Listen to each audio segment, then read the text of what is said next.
The Adventure of the Dying Detective by Sir Arthur Conan Doyle. Dr. John Watson, read by Andrew Nixon. Sherlock Holmes, read by Peter Yearsley. Mrs. Hudson, read by Foon. Mr. Culverton-Smith, read by T.J. Burns. Inspector Morton, read by Beth Thomas. The Butler, read by Leanne. Mrs. Hudson, the landlady of Sherlock Holmes, was a long-suffering woman. Not only was her first-floor flat invaded at all hours by throngs of singular and often undesirable characters, but her remarkable lodger showed an eccentricity and irregularity in his life which must have sorely tried her patience. His incredible untidiness, his addiction to music at strange hours, his occasional revolver practice within doors, his weird and often malodorous scientific experiments, and the atmosphere of violence and danger which hung around him made him the very worst tenant in London. On the other hand, his payments were princely. I have no doubt that the house might have been purchased at the price which Holmes paid for his rooms during the years that I was with him. The landlady stood in the deepest awe and respect of him, and never dared to interfere with him, however outrageous his proceedings might seem. She was fond of him too, for he had a remarkable gentleness and courtesy in his dealings with women. He disliked and distrusted the sex, but he was always a chivalrous opponent. Knowing how genuine was her regard for him, I listened earnestly to her story when she came to my room in the second year of my married life, and told me of the sad condition to which my poor friend was reduced. "He's dying, Dr. Watson," said she. "For 3 days he has been sinking, and I doubt if he will last a day. He would not let me get a doctor. This morning, when I saw his bones sticking out of his face, and his great bright eyes looking at me, I could stand no more of it. 'With your leave or without it, Mr. Holmes, I am going for a doctor this very hour,' said I. 'Let it be Watson then,' said he. 'I wouldn't waste an hour in coming to him, sir, or you may not see him alive.' I was horrified, for I had heard nothing of his illness. I need not say that I rushed for my coat and my hat. As we drove back, I asked for details. 'There is little I can tell you, sir. He has been working at a case down at Rotherhithe, in an alley near the river, and he has brought this illness back with him. He took to his bed on Wednesday afternoon and has never moved since. For these 3 days neither food nor drink has passed his lips.' Good God! Why did you not call in a doctor? 'He wouldn't have it, sir. You know how masterful he is. I didn't dare to disobey him. But he's not long for this world, as you'll see for yourself the moment that you set eyes on him.' He was indeed a deplorable spectacle. In the dim light of a foggy November day, the sick room was a gloomy spot, but it was that gaunt, wasted face staring at me from the bed which sent a chill to my heart. His eyes had the brightness of fever. There was a hectic flush upon either cheek, and dark crusts clung to his lips. The thin hands upon the coverlet twitched incessantly. His voice was croaking and spasmodic. He lay listlessly as I entered the room, but the sight of me brought a gleam of recognition to his eyes. Well, Watson, we seem to have fallen upon evil days, said he, in a feeble voice, but with something of his old carelessness of manner. "My dear fellow," I cried, approaching him. "Stand back! Stand right back!" said he, with a sharp imperiousness which I had associated only with moments of crisis. "If you approach me, Watson, I shall order you out of the house." "But why?" "Because it is my desire. Is that not enough?" Yes, Mrs. Hudson was right. He was more masterful than ever. It was pitiful, however, to see his exhaustion. "I only wish to help," I explained. "Exactly. You will help best by doing what you are told." "Certainly, Holmes." He relaxed the austerity of his manner. "You are not angry?" he asked, gasping for breath. Poor devil! How could I be angry when I saw him lying in such a plight before me? It's for your own sake, Watson, he croaked. For my sake? I know what is the matter with me. It is a coolie disease from Sumatra, a thing that the Dutch know more about than we, though they have made little of it up to date. One thing only is certain. It is infallibly deadly, and it is horribly contagious. He spoke now with a feverish energy, the long hands twitching and jerking as he motioned me away. Contagious by touch, Watson. That's it, by touch. Keep your distance, and all is well. Good heavens, Holmes! Do you suppose that such a consideration weighs with me of an instant? It would not affect me in the case of a stranger. Do you imagine it would prevent me from doing my duty to so old a friend? Again I advanced, but he repulsed me with a look of furious anger. If you will stand there, I will talk. If you do not, you must leave the room. I have so deep a respect for the extraordinary qualities of Holmes that I have always deferred to his wishes, even when I least understood them. But now all my professional instincts were aroused. Let him be my master elsewhere. I at least was his in a sick room. Holmes, said I, you are not yourself. A sick man is but a child, and so I will treat you. Whether you like it or not, I will examine your symptoms and treat you for them. He looked at me with venomous eyes. If I am to have a doctor, whether I will or not, let me at least have someone in whom I have confidence, said he. Then you have none in me? In your friendship, certainly. But facts are facts, Watson, and after all, you are only a general practitioner with very limited experience and mediocre qualifications. It is painful to have to say these things, but you leave me no choice. I was bitterly hurt. Such a remark is unworthy of you, Holmes. It shows me very clearly the state of your own nerves. But if you have no confidence in me, I would not intrude my services. Let me bring you Sir Jasper Meek, or Penrose Fisher, or any of the best men in London. But someone you must have, and that is final. If you think that I am going to stand here and see you die without either helping you myself or bringing anyone else to help you, then you have mistaken your man. You mean well, Watson, said the sick man with something between a sob and a groan. Shall I demonstrate your own ignorance? What do you know, pray, of Tapanuli fever? What do you know of the Black Formosa corruption? I have never heard of either. There are many problems of disease, many strange pathological possibilities in the East, Watson. He paused after each sentence to collect his failing strength. I have learned so much during some recent researches which have a medical criminal aspect. It was in the course of them that I contracted this complaint. You can do nothing. Possibly not, but I happen to know that Dr. Ainstree, the greatest living authority upon tropical disease, is now in London. All remonstrance is useless. I am going this instant to fetch him. I turned resolutely to the door. Never have I had such a shock. In an instant, with a tiger spring, the dying man had intercepted me. I heard the sharp snap of a twisted key. The next moment he had staggered back to his bed, exhausted and panting after his one tremendous outflame of energy. You won't take the key from me by force, Watson. I've got you, my friend. Here you are, and here you will stay until I will otherwise. But I'll humour you.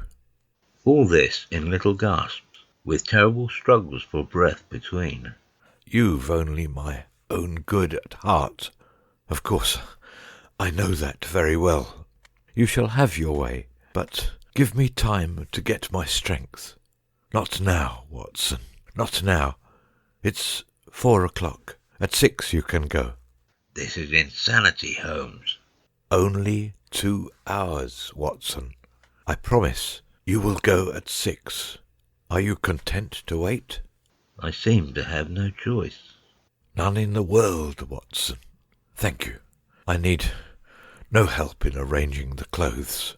You will please keep your distance. Now, Watson, there is one other condition that I would make. You will seek help not from the man you mention, but from the one that I choose. By all means.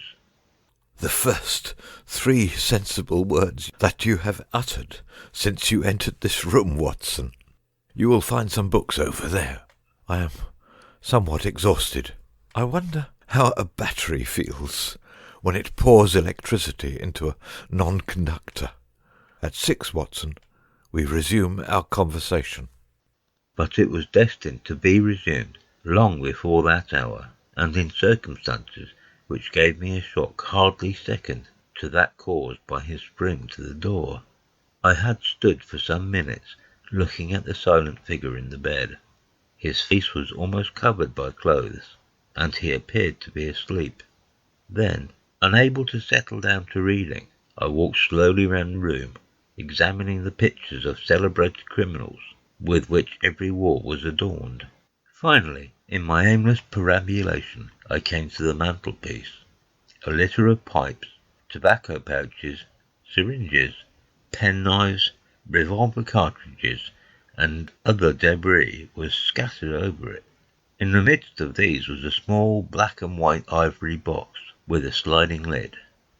It was a neat little thing, and I had stretched out my hand to examine it more closely when it was a dreadful cry that he gave, a yell which might have been heard down the street.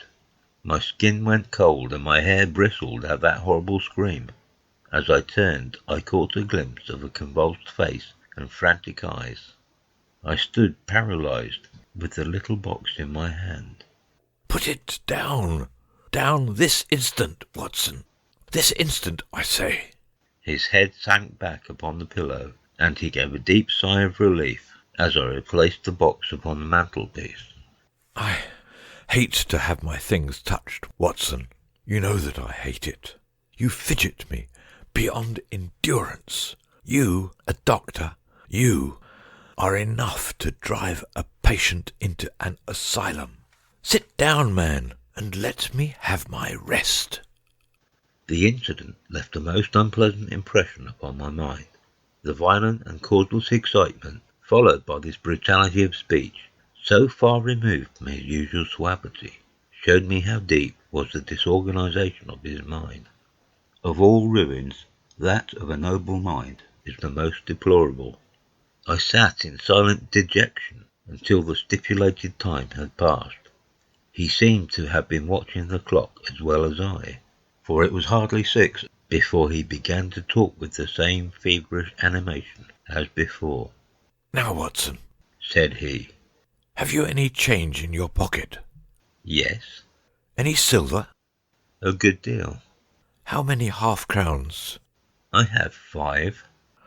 Too few, too few. How very unfortunate, Watson. However, such as they are, you can put them in your watch pocket, and all the rest of your money in your left trouser pocket. Thank you. It will balance you so much better like that. This was raving insanity. He shuddered, and again made a sound between a cough and a sob. You will now light the gas, Watson, but you will be very careful that not for one instant shall it be more than half on. I implore you to be careful, Watson. Thank you. That is excellent. No, you need not draw the blind. Now, you will have the kindness to place some letters and papers upon this table within my reach. Thank you. Now, some of that litter from the mantelpiece. Excellent, Watson. There is a sugar tongs there. Kindly raise that small ivory box with its assistance. Place it here among the papers. Good. You can now go and fetch Mr. Culverton-Smith of 13 Lower Burke Street.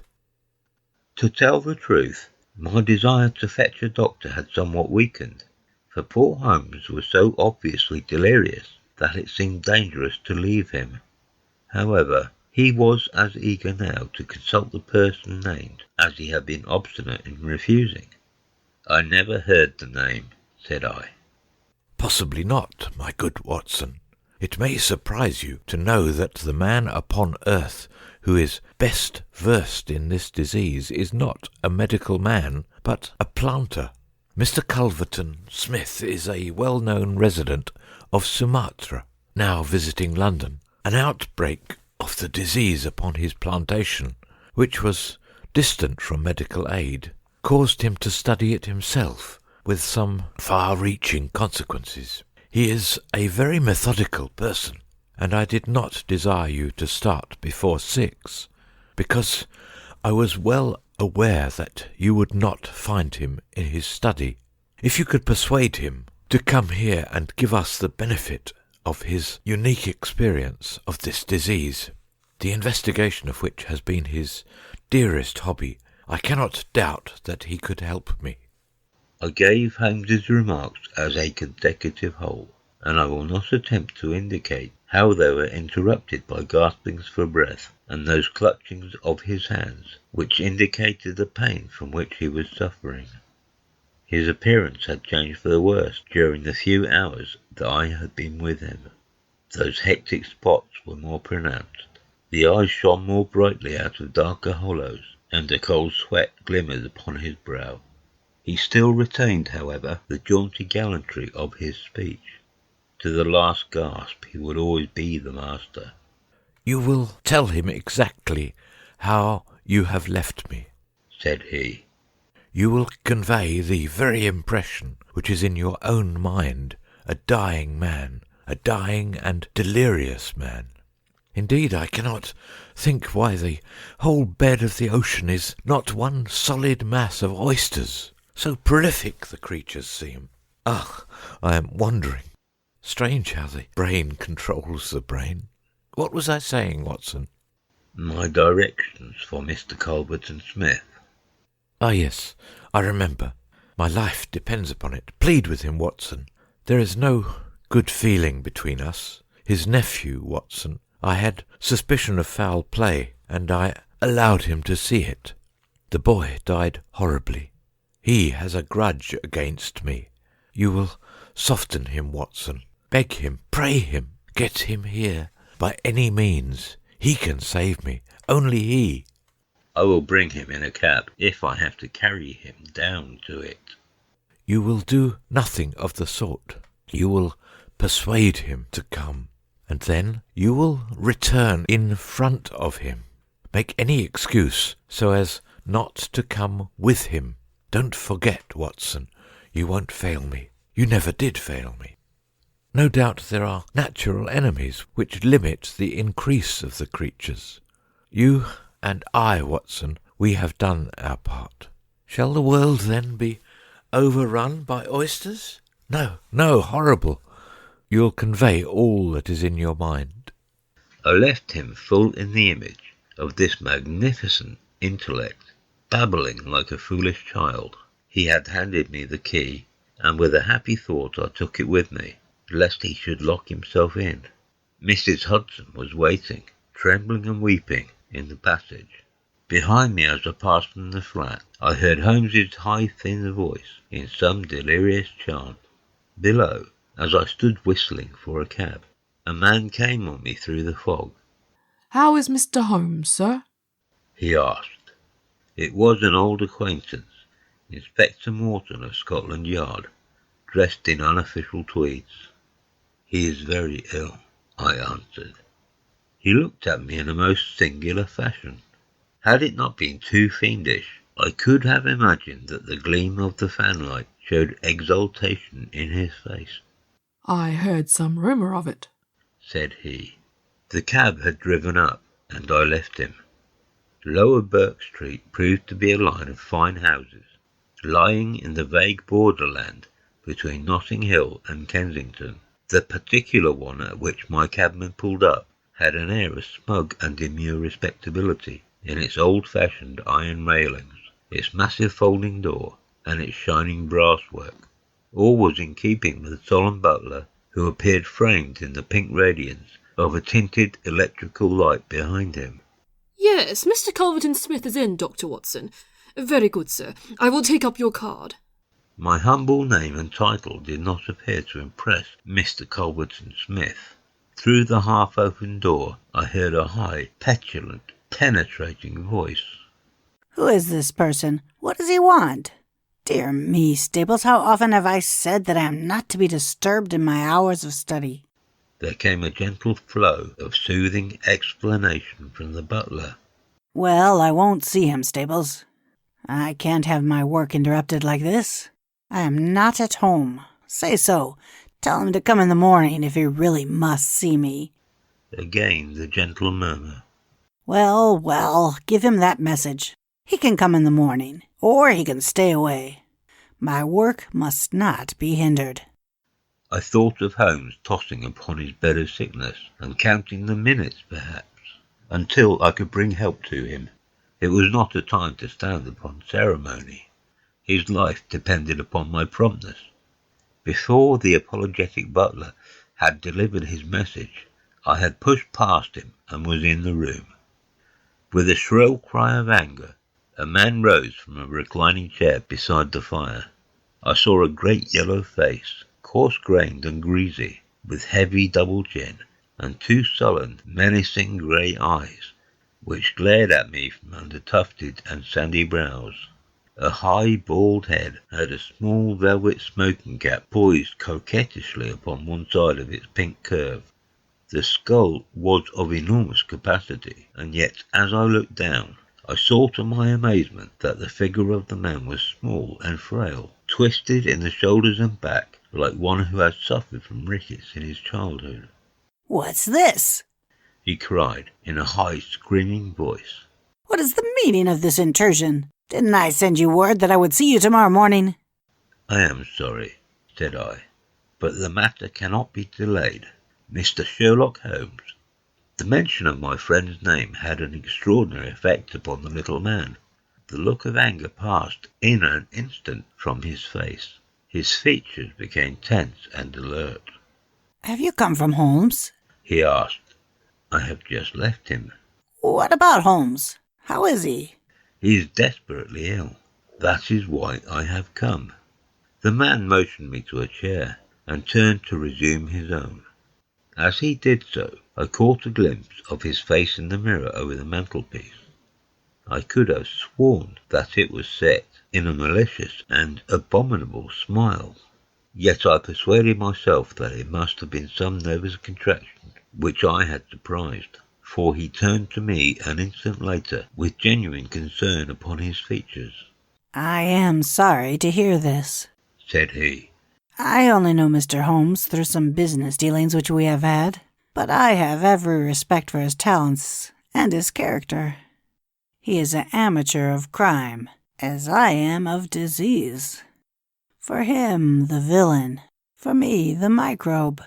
There are my prisons, he continued, pointing to a row of bottles and jars which stood upon a side table. Among those gelatin cultivations, some of the very worst offenders in the world are now doing time. It was on account of your special knowledge that Mr. Holmes desired to see you. He has a high opinion of you, and thought that you were the one man in London who could help him. The little man started, and the jaunty smoking cap slid to the floor.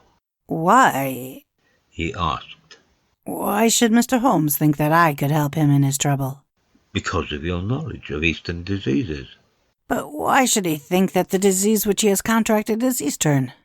Because, in some professional inquiry, he has been working among Chinese sailors down in the docks. Mr. Culverton-Smith smiled pleasantly and picked up his smoking cap. Oh, that's it, is it? Said he. I trust the matter is not so grave as you suppose. How long has he been ill?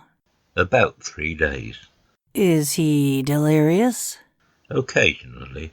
Tut, tut. This sounds serious. It would be inhuman not to answer his call. I very much resent any interruption to my work, Dr. Watson, but this case is certainly exceptional. I will come with you at once. I remembered Holmes's injunction. "I have another appointment," said I. Very good. I will go alone. I have a note of Mr. Holmes' address. You can rely upon my being there within half an hour at most. It was with a sinking heart that I re-entered Holmes's bedroom. For all that I knew, the worst might have happened in my absence. To my enormous relief, he had greatly improved in the interval.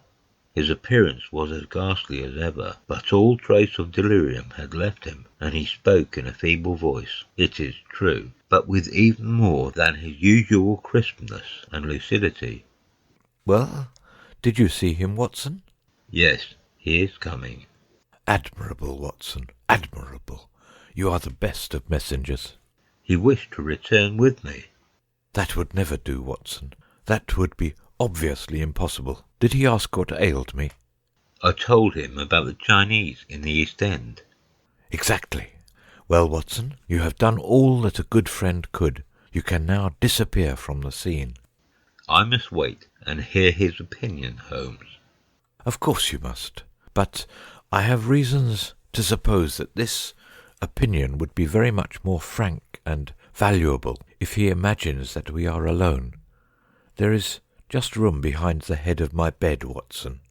"My dear Holmes." "I fear there is no alternative, Watson. The room does not lend itself to concealment, which is as well, as it is the less likely to arouse suspicion. But just there, Watson, I fancy that it could be done." Suddenly he sat up with a rigid intentness upon his haggard face. "There are the wheels, Watson. Quick, man, if you love me, and don't budge, whatever happens. Whatever happens. Do you hear? Don't speak, don't move, just listen with all your ears." Then in an instant his sudden access of strength departed, and his masterful, purposeful talk droned away into the low, vague murmurings of a semi-delirious man. From the hiding-place into which I had been so swiftly hustled, I heard the footfalls upon the stair, with the opening and closing of the bedroom door. Then, to my surprise, there came a long silence, broken only by the heavy breathings and gaspings of the sick man. I could imagine that our visitor was standing by the bedside and looking down at the sufferer. At last that strange hush was broken. "Holmes! He cried, Holmes! in the insistent tones of one who awakens a sleeper. Can't you hear me, Holmes?" There was a rustling, as if he had shaken the sick man roughly by the shoulder. "Is that you, Mr. Smith?" Holmes whispered. "I hardly dared hope that you would come." The other laughed. "I should imagine not. He said, And yet, you see, I am here. Coals of fire, Holmes. Coals of fire." "It is very good of you, very noble of you. I appreciate your special knowledge." Our visitor sniggered. You do. You are, fortunately, the only man in London who does. Do you know what is the matter with you?" "The same," said Holmes. "Ah, you recognize the symptoms?" "Only too well." "Well, I shouldn't be surprised, Holmes. I shouldn't be surprised if it were the same. A bad lookout for you if it is. Poor Victor was a dead man on the 4th day. A strong, hearty young fellow. It was certainly, as you said, very surprising that he should have contracted an out-of-the-way Asiatic disease in the heart of London. A disease, too, of which I had made such a very special study. Singular coincidence, Holmes. Very smart of you to notice it. But rather uncharitable to suggest that it was cause and effect." "I knew that you did it." "Oh, you did you? Well, you couldn't prove it, anyhow. But what do you think of yourself spreading reports about me like that? And then crawling to me for help the moment you are in trouble. What sort of a game is that, eh?" I heard the rasping, laboured breathing of the sick man. "Give me the water," he gasped. "You're precious near your end, my friend. But I don't want you to go until I've had a word with you. That's why I give you water. There, don't slop it about. That's right. Can you understand what I say? Holmes groaned. Oh, do what you can for me. Let bygones be bygones, he whispered. I'll put the words out of my head. I swear I will. Only cure me, and I'll forget it. Forget what? Well, about Victor Savage's death. You as good as admitted, just now, that you had done it. I'll forget it. You can forget it, or remember it, just as you like. I don't see you in the witness box. Quite another shaped box, my good Holmes, I assure you. It matters nothing to me that you should know how my nephew died. It's not him we are talking about. It's you. Yes, yes. The fellow who came for me, I've forgotten his name, said that you contracted it down in the East End among the sailors. I could only account for it so. You are proud of your brains, Holmes, are you not? Think yourself smart, don't you? You came across someone who was smarter this time. Now cast your mind back, Holmes. Can you think of no other way you could have got this thing? I can't think. My mind is gone. For heaven's sake, help me. Yes, I will help you. I'll help you understand just where you are and how you got there. I'd like you to know before you die.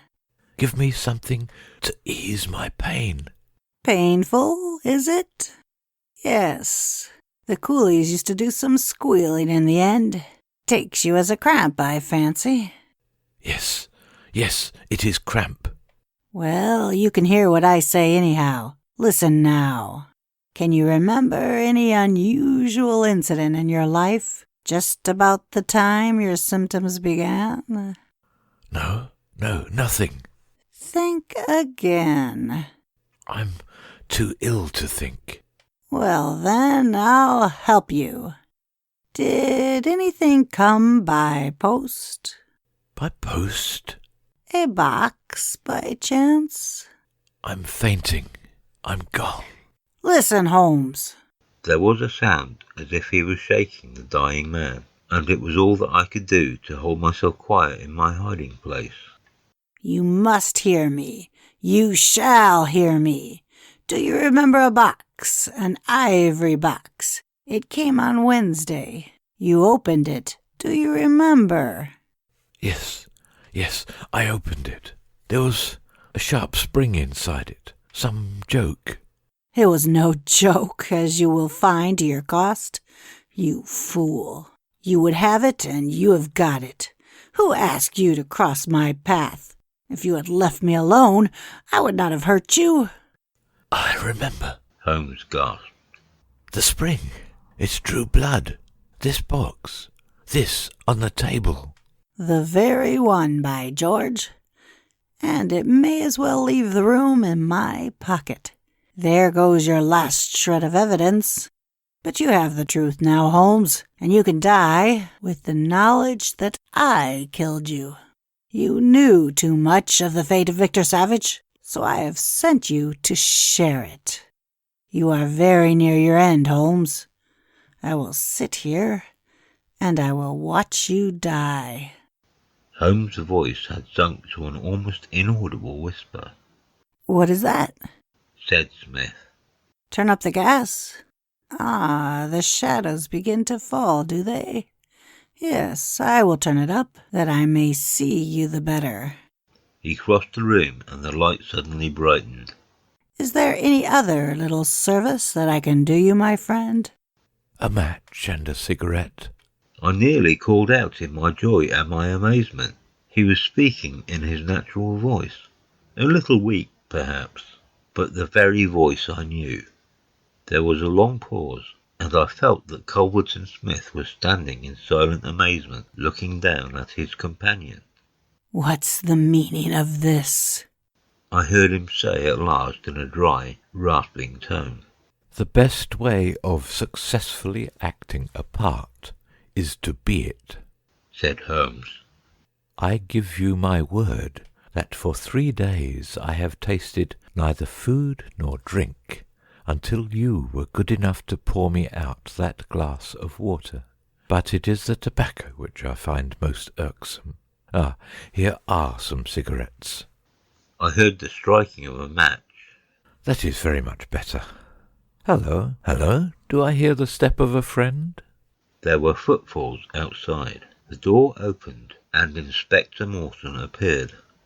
All is in order, and this is your man, said Holmes.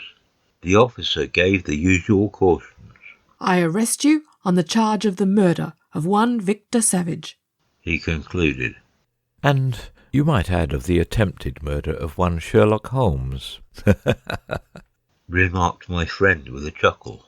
To save an invalid trouble, Inspector, Mr. Culverton-Smith was good enough to give our signal by turning up the gas. By the way, the prisoner has a small box in the right-hand pocket of his coat, which it would be as well to remove. Thank you. I would handle it gingerly if I were you. Put it down here. It may play its part in the trial. There was a sudden rush and a scuffle, followed by the clash of iron and a cry of pain. You'll only get yourself hurt, said the inspector. Stand still, will you? There was the click of the closing handcuffs. A nice trap, cried the high, snarling voice. It will bring you into the dock, Holmes, not me. He asked me to come here, to cure him. I was sorry for him, and I came. Now he will pretend, no doubt, that I have said anything which he may invent, which will corroborate his insane suspicions. You can lie as you like, Holmes. My word is always as good as yours. Good heavens, cried Holmes. I had totally forgotten him. My dear Watson, I owe you 1,000 apologies. To think that I should have overlooked you. I need not introduce you to Mr. Culverton-Smith, since I understand that you met somewhat earlier in the evening. Have you the cab below? I will follow you when I am dressed, for I may be of some use at the station. I never needed it more, said Holmes as he refreshed himself with a glass of claret and some biscuits in the intervals of his toilet. However, as you know, my habits are irregular, and such a feat means less to me than to most men. It was very essential that I should impress Mrs. Hudson with the reality of my condition, since she was to convey it to you, and you, in turn, to him. You won't be offended, Watson?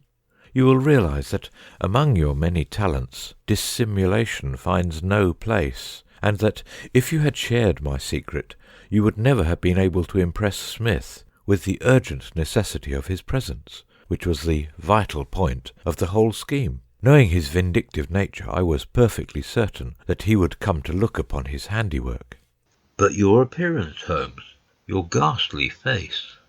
3 days of absolute fast does not improve one's beauty, Watson. For the rest, there is nothing which a sponge may not cure. With Vaseline upon one's forehead, belladonna in one's eyes, rouge over the cheekbones, and crusts of beeswax round one's lips, a very satisfying effect can be produced. Malingering is a subject upon which I have sometimes thought of writing a monograph. A little occasional talk about half-crowns, oysters, or any other extraneous subject produces a pleasing effect of delirium. But why would you not let me near you, since there was, in truth, no infection? Can you ask, my dear Watson?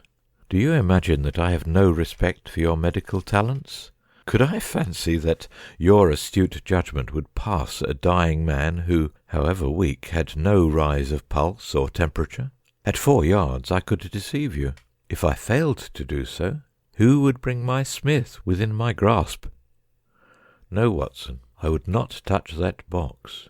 You can just see, if you look at it sideways, where the sharp spring, like a viper's tooth, emerges as you open it. I dare say it was by some such device that poor Savage, who stood between this monster and a reversion, was done to death. My correspondence, however, is, as you know, a varied one, and I am somewhat upon my guard against any packages which reach me. It was clear to me, however, that by pretending that he had really succeeded in his design, I might surprise a confession. That pretence I have carried out with the thoroughness of the true artist. Thank you, Watson. You must help me on with my coat. When we have finished at the police station, I think that something nutritious at Simpson's would not be out of place.